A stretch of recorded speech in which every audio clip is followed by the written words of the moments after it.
arrest warrant issued for Benjamin Netanyahu on Gaza war crimes. Russia hints at strikes on West in global Ukraine war.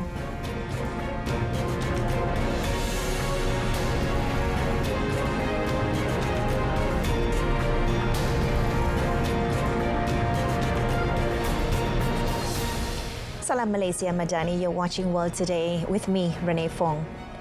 The International Criminal Court ICC has issued arrest warrants for Israeli Prime Minister Benjamin Netanyahu and his former defense minister.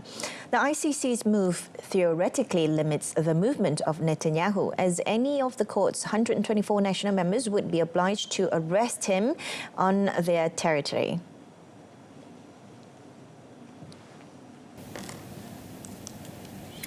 The ICC said the chamber issued warrants of arrest for Benjamin Netanyahu and Yoav Gallant for crimes against humanity and war crimes committed from at least 8th October last year until at least 20th May this year.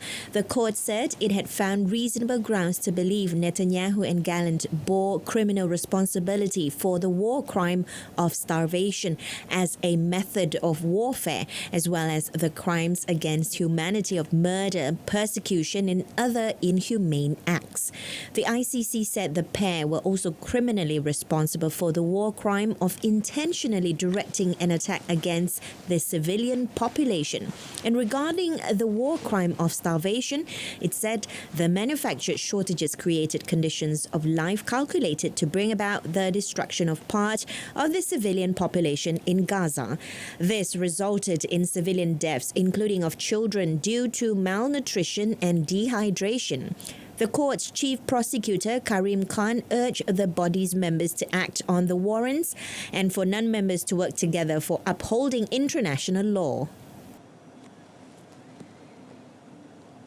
Israeli strikes on Lebanon's east and south killed at least 52 people as raids also hit South Beirut. More than 11 months of cross-border fire between Israel and Hezbollah escalated into all-out war in September, with Israel conducting an extensive bombing campaign, primarily targeting Hezbollah strongholds and sending ground troops into southern Lebanon. Listing tolls for 10 different locations, a health ministry statement said Israeli strikes that targeted the Balak district in East Lebanon's Bekaa Valley left at least 40 people dead and 52 others injured. The ministry also reported 7 dead and 24 wounded in Israeli strikes in South Lebanon's Nebatia district and 5 dead and 26 wounded in strikes elsewhere in South Lebanon. In Beirut's southern suburbs, Lebanon's official national news agency reported at least 12 strikes throughout yesterday after relative calm, while U.S. envoy Amos Hochstein visited earlier this week, seeking to broker an end to the Israel-Hezbollah war. Israeli army spokesman Avichai Adrai on social media platform issued several rounds of evacuation warnings for Beirut's southern suburbs, as well as areas in and around the southern coastal city of Tyre, but none for East Lebanon. Spanish and Palestinian prime ministers signed 4 agreements at an intergovernmental meeting in Madrid, the first since Spain officially recognized the state of Palestine in May. The Spanish government said the gathering, held at Socialist Prime Minister Pedro Sanchez's official residence, is a symbol of Spain's commitment to the present and future of Palestine. It added the aim is to help promote Palestine's statehood at the international level and encourage other nations to follow the example of Spain, Ireland, Norway and Slovenia. All 4 countries officially recognized the state of Palestine earlier this year. The agreement signed by Sanchez Sanchez and Palestinian Authority Prime Minister Mohammed Mustafa aim to boost cooperation in labor, education, youth and agriculture, Sanchez said after the meeting that the encounter had been held on an equal footing to promote the prosperity and development of both nations' societies. Mohammed Mustafa meanwhile said he trusted the meeting would serve as a catalyst for further cooperation between both nations, strengthening the bonds of friendship and solidarity that they cherish. Sanchez is one of the most outspoken critics among European Union leaders of Israel's war in Gaza.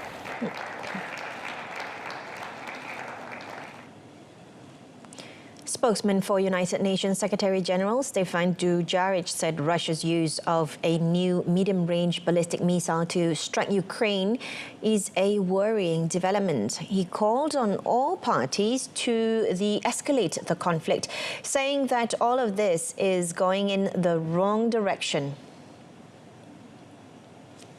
Dujarric repeated UN Chief Antonio Guterres' call for an end to the war in compliance with international law and urged both sides to protect civilians instead of hitting civilian targets or critical civilian infrastructure. Russian President Vladimir Putin said his country's forces had hit Ukraine with a new mid-range hypersonic ballistic missile dubbed the Oreshnik in a non-nuclear configuration. Russia struck the central Ukrainian city of Dnipro with a barrage of missiles early yesterday. This week, the United States further ramped up aid to its Ukrainian ally by authorizing the supply of anti-personnel landmines, a major policy shift slammed by rights groups. Commenting on the U.S. decision, Dujarric reiterated the United Nations opposition to the use of those weapons. He noted that the agency's stand against the use of mines anywhere in the world remains the same. And following that, Russian President Vladimir Putin said the conflict in Ukraine has characteristics of a global war and did not rule out strikes on Western countries. The Kremlin strongman spoke out after a day of frayed nerves with Russia test firing a new generation intermediate-range missile at Ukraine. Ukraine's President Volodymyr Zelensky branded the strike a major ramping up of the scale and brutality of the war by Russia. In an address to the nation, the Russian president railed at Ukraine's allies granting permission for Kiev to use Western-supplied weapons to strike targets on Russian territory, warning of retaliation. Putin said Russia considers itself entitled to use its weapons against the military facilities of those countries that allow their weapons to be used against Russian facilities. In recent days, Ukraine has fired US and UK supplied missile at Russian territory for the first time, escalating already sky-high tensions in the nearly 3-year-long conflict. Putin said the US sent Army tactical missile system and British Storm Shadow payloads were shot down by Moscow's air defenses. Still ahead, Brazil police accuse Bolsonaro of involvement in coup attempt. French President Emmanuel Macron has visited a research-oriented icebreaker operated by the Chilean Navy to conclude his 2-day official visit to the country. The host president, Gabriel Boric, accompanied Macron on a visit aboard the Almirante Ville icebreaker, the first vessel of this kind built in South America. The leaders signed cooperation agreements on scientific research and the environment. Macron and Boric confirmed the strong ties between the two nations as France committed to invest €1 billion in scientific research in Antarctica until 2030. Et donc la question polaire est une question scientifique, une question climatique, une question géopolitique. Nous avons annoncé 1 milliard d'euros d'ici 2030 d'investissement pour la recherche polaire française, y compris des moyens pour l'Institut polaire français Paul-Émile Victor, nécessaires à la réhabilitation de notre station antarctique du Mont d'Urville. Chile is France's third largest commercial partner in Latin America, following Brazil and Mexico. Brazilian federal police have filed a formal accusation with the country's Supreme Court, accusing former President Jair Bolsonaro of plotting a coup to overturn the 2022 election, along with dozens of ex-ministers and senior aides. The final police report caps a nearly 2-year investigation into Bolsonaro's role in the election-denying movement that culminated in riots by his supporters that swept the capital, Brasilia, in January last year, just a week after his rival President Luiz Inácio Lula da Silva took office. Investigators found evidence Bolsonaro knew of that alleged plan. With the police report now filed with the Supreme Court, the country's Prosecutor General will decide whether to press charges against Bolsonaro and 36 others accused of criminal organization to violently overthrow the democratic order. Now, over in Mexico, where President Claudia Sheinbaum said she has a plan to receive deported Mexicans from the United States if President-elect Donald Trump launches mass deportations of immigrants living in the country illegally. Sheinbaum added that Mexico would put together a plan to show that deportations are unnecessary, but she did not give details on how that would be done. En caso de que hubiera deportaciones, nosotros vamos a recibir a las y los mexicanos y tenemos un plan para ello, pero vamos a trabajar previo a ello en demostrar que no tienen por qué deportarse a nuestros connacionales que están del otro lado de la frontera, que al contrario, benefician incluso a la economía de los Estados Unidos. Trump has vowed mass deportations and a vast immigration crackdown as soon as he takes office next year. His running mate, J.D. Vance, estimated the deportation operation could remove 1 million people per year. Sheinbaum, who took office in October, has stressed the importance of humanitarian rights when dealing with migration, outlining a delicate balancing act with her future U.S. counterpart. United States law enforcement has arrested a homeless Florida man and charged him with plotting to bomb the New York Stock Exchange. And according to an FBI affidavit, the suspect took steps to set off a bomb outside the stock exchange on Wall Street in Lower Manhattan. The suspect's motives remains unclear, though the FBI said he had expressed a general anti-government sentiment. The FBI had been investigating the suspect, described as unhoused and living in Coral Gables, Florida, since February. After receiving a tip, he was storing bomb-making schematics in a storage unit. FBI agents found bomb-making sketches, timers, circuit boards, and other electronics. In conversations with at least 3 undercover employees, the suspect said setting off an improvised explosive device would lead to a reboot or reset of the U.S. government. When approached by 2 undercover employees who had told him they had access to commercial-grade explosives, the suspect told them he wanted a device powerful enough to blow off the doors so that anything existing in there will be killed. Kenyan President William Ruto has ordered the cancellation of a procurement process that had been expected to award control of the country's main airports to India's Adani Group after its founder was indicted in the United States. Under the proposed deal to expand the main Nairobi airport, Adani was to add a second runway at the Jomo Kenyatta International Airport and upgrade the passenger terminal. An Adani Group firm signed a 30-year, $736 million public-private partnership deal with the Energy Ministry last month to construct power transmission lines in a separate project. Energy Minister Opio Wandayi said there was no bribery or corruption involved in the award of the transmission lines contract. U.S. authorities said on Wednesday that group founder Gautam Adani, one of the world's richest people, and 7 other defendants agreed to pay about $265 million in bribes to Indian government officials. The Adani Group denied the allegations and said it would seek all possible legal recourse.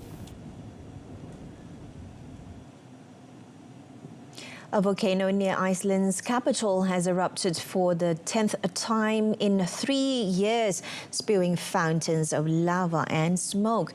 However, there were no disruptions to air traffic or infrastructure. Iceland's meteorological office said the first signs of an eruption were recorded just 45 minutes before a massive ground fissure, now estimated to be around 3 kilometers long, was opened by magma forcing its way through the Earth's crust. Authorities had previously warned of volcanic activity as magma accumulated beneath the Reykjanes Peninsula, some 30 kilometers southwest of the capital, Reykjavik, where the most recent eruption ended only on 6 September.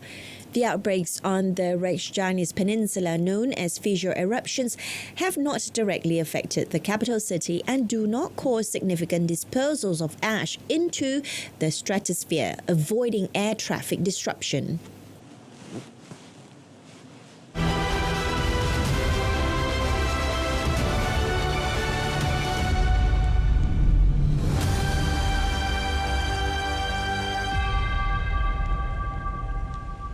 Prabowo Subianto's presidency marks a new chapter in Indonesia's leadership, blending innovative approaches with a firm commitment to traditional values. Former diplomat and academic Dr. Darmansyah Jumala has outlined the key priorities of Prabowo's administration, which are strengthening national defense, maintaining a free and active foreign policy, and fostering regional cooperation. He said Prabowo aims to enhance Indonesia's global standing by focusing on national resilience, economic growth, and regional stability, positioning the country as a key geopolitical player. He further explained that Indonesia's free and active foreign policy allows the country to take its own positions on international issues, emphasizing that this does not mean neutrality, but rather the freedom to engage with other parties based on national interests. He noted that one of the key challenges facing Prabowo's foreign policy is how Indonesia will navigate the rise of political, economic, and military alliances in the region, particularly in light of minilateral groupings. To respond effectively, he backed Prabowo's stance that Indonesia and ASEAN must uphold the concept of ASEAN centrality and actively engage in discussions about the future of the region.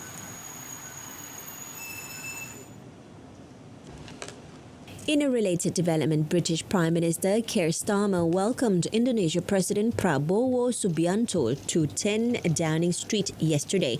Prabowo, who won the presidency in February at his third attempt, has signalled that he is keen to play an active role on the international stage, demonstrated by his visits to 21 countries during the time he was president-elect. Prabowo and Starmer agreed to boost bilateral cooperation in defence and security during a meeting in London. Both leaders also agreed to advance defence industrial partnerships, including in the development of Indonesia's Merah Putih General Purpose Frigate Programme.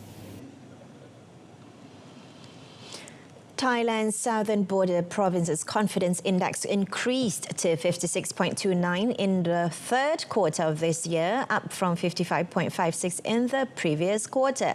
Deputy Government spokesperson Anukul Pruksanusak said economic confidence rose to 56.81 from 56.17, while social confidence climbed to 53.28 from 53.05. He said this uptick is attributed to factors such as increased cross-border tourism during Malaysia's extended holidays, nationwide government economic stimulus measures, the ongoing fruit harvest season, and rising prices of key agricultural commodities. Anukul explained that among the provinces, Satun recorded the highest overall confidence index at 61.14, particularly in terms of security. He highlighted that the survey identified the top 3 concerns among residents as high living costs, insufficient income across all provinces, and drug-related issues, particularly in Satun and Narathiwat.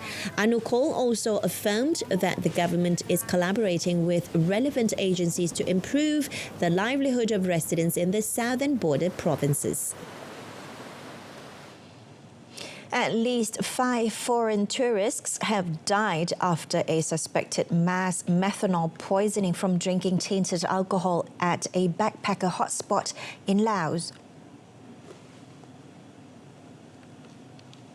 A British lawyer became the 5th confirmed fatality in the Southeast Asian nation. She was identified in reports as Simone White, and the UK Foreign Office said it was supporting the family of the British woman who had died in Laos. Australian Prime Minister Anthony Albanese said one young Australian woman was confirmed dead and her friend was fighting for her life. 2 Danish citizens and an American had also died after what media described as a night out in Vang Vieng, where they drank possibly tainted alcohol. The Laos Tourist Police said the Vietnamese manager of the Nana Backpackers Hostel in Vang Vieng, where Australian media said the 2 Australian women were staying, has been detained for questioning. No charges have been made, however, as police are still investigating the case. Vang Vieng has been a fixture on the Southeast Asia backpacker trail since Laos's rulers opened the country to tourism decades ago.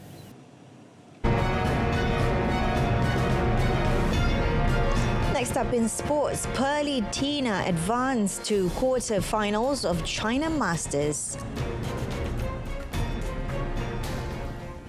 We begin our sports segment with badminton. National women's doubles pair Pearly Tan and M. Tina defeated Arisa Igarashi and Ayako Sakuramoto of Japan 21-18, 18-21 and 21-13 to advance to the quarterfinals of the China Masters.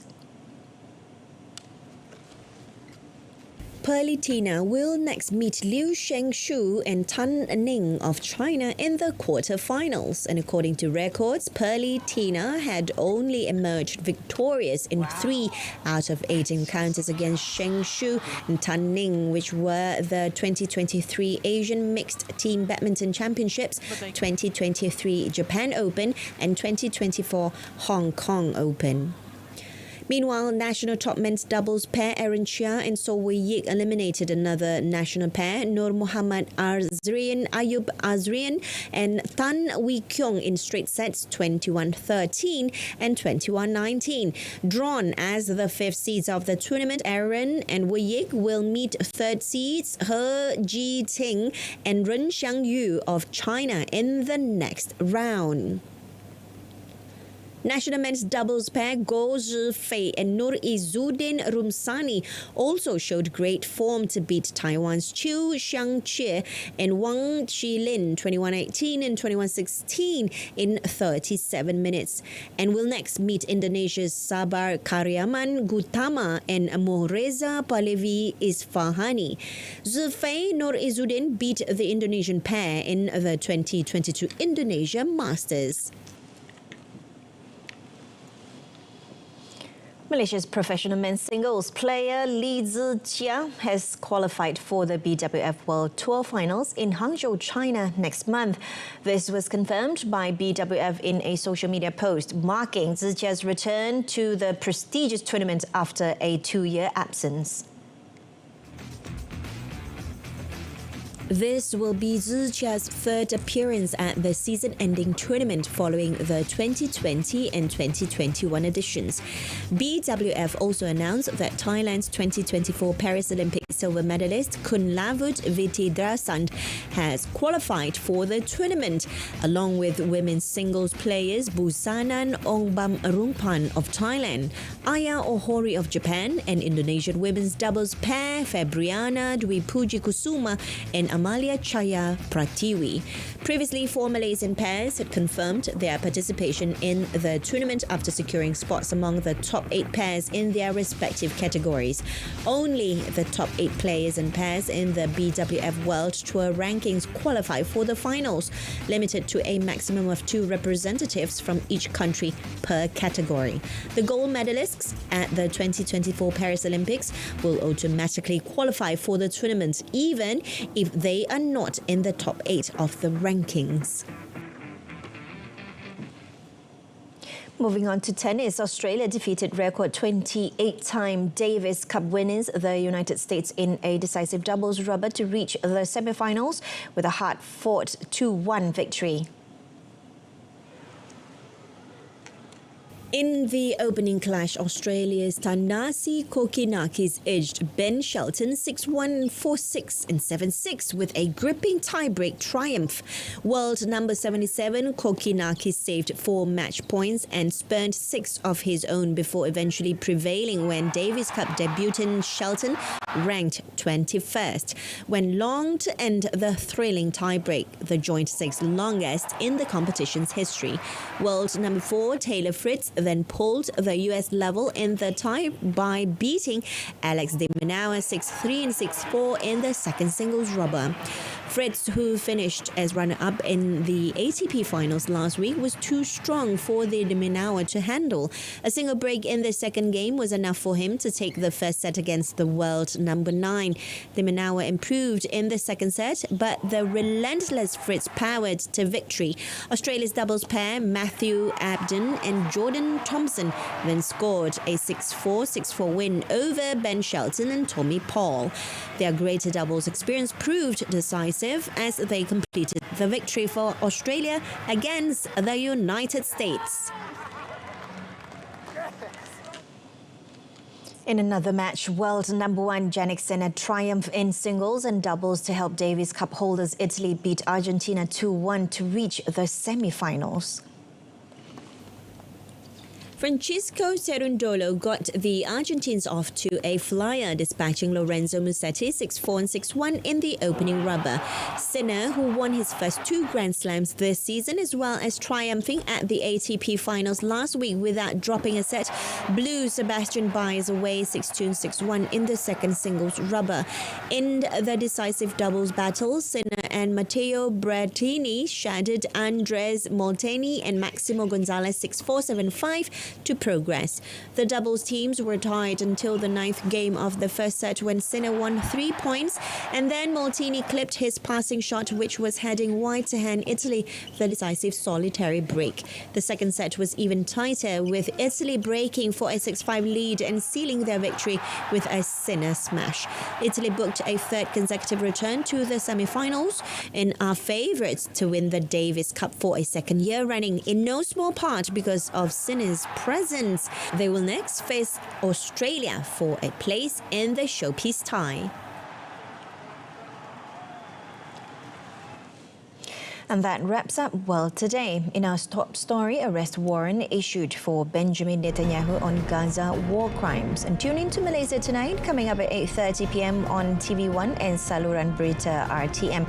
Till then, I'm Renee Fong. From the river to the sea, Palestine will be free. Thanks for watching and have a pleasant afternoon.